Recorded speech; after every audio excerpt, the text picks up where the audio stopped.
Praise the Lord. ആ രാത്രി ഇരുട്ട് സാധാരണ ഇരുട്ടായിരുന്നില്ല. മണ്ണ് തണുത്തിരുന്നു, കാറ്റ് നിശബ്ദമായിരുന്നു. ശിഷ്യന്മാർ കുറച്ചു ദൂരെ ഉറങ്ങുകയായിരുന്നു.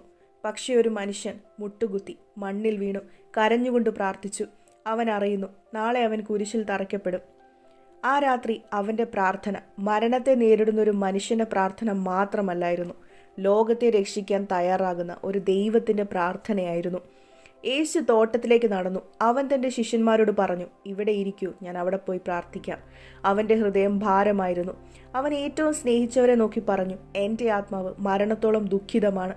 ഇതൊരു സാധാരണ വേദനയല്ല. അവൻ അറിയുന്നു, താൻ സ്നേഹിച്ചവർ തന്നെ വഞ്ചിക്കും. തൻ്റെ ശിഷ്യന്മാർ ഓടിപ്പോകും. ജനങ്ങൾ അവനെ പരിഹസിക്കും. സൈന്യം അവനെ അടിക്കും.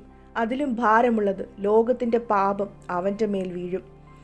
അവൻ കുറച്ച് ദൂരെ പോയി മുട്ടുകുത്തി മണ്ണിൽ വീണു. അവൻ ആകാശത്തേക്ക് നോക്കി, പിതാവേ, കഴിയുമെങ്കിൽ ഈ പാനപാത്രം എന്നിൽ നിന്നും മാറട്ടെ. ഇത് ഭയത്തിൻ്റെ വാക്കല്ല, ഇതൊരു മനുഷ്യൻ്റെ വേദനയുടെ സത്യമായ പ്രാർത്ഥന. പക്ഷെ അടുത്ത വാക്കാണ് ചരിത്രം മാറ്റിയത്. എങ്കിലും എൻ്റെ ഇഷ്ടമല്ല, നിന്റെ ഇഷ്ടം പോലെ ഭവിക്കട്ടെ. ആ പ്രാർത്ഥന ആകാശം കേട്ടു, ഭൂമി കേട്ടു, ചരിത്രം കേട്ടു. അവൻ തിരിഞ്ഞ് ശിഷ്യന്മാരുടെ അടുത്തേക്ക് നടന്നു. അവർ ഉറങ്ങുകയായിരുന്നു. യേശു അവരെ നോക്കി. ആ നിമിഷം ലോകത്തിലെ ഏറ്റവും വലിയ ഏകാന്തത അവനെ ചുറ്റി. താൻ ഏറ്റവും സ്നേഹിച്ചവർ ഉറങ്ങുന്നു. ആകാശം നിശബ്ദം, മുന്നിൽ കുരിശ്. എന്നാൽ അവൻ വീണ്ടും പ്രാർത്ഥിച്ചു. അവൻ വീണ്ടും തല ഉയർത്തി കണ്ണുനീരോടെ പറഞ്ഞു, പിതാവേ, ഞാൻ തയ്യാറാണ്.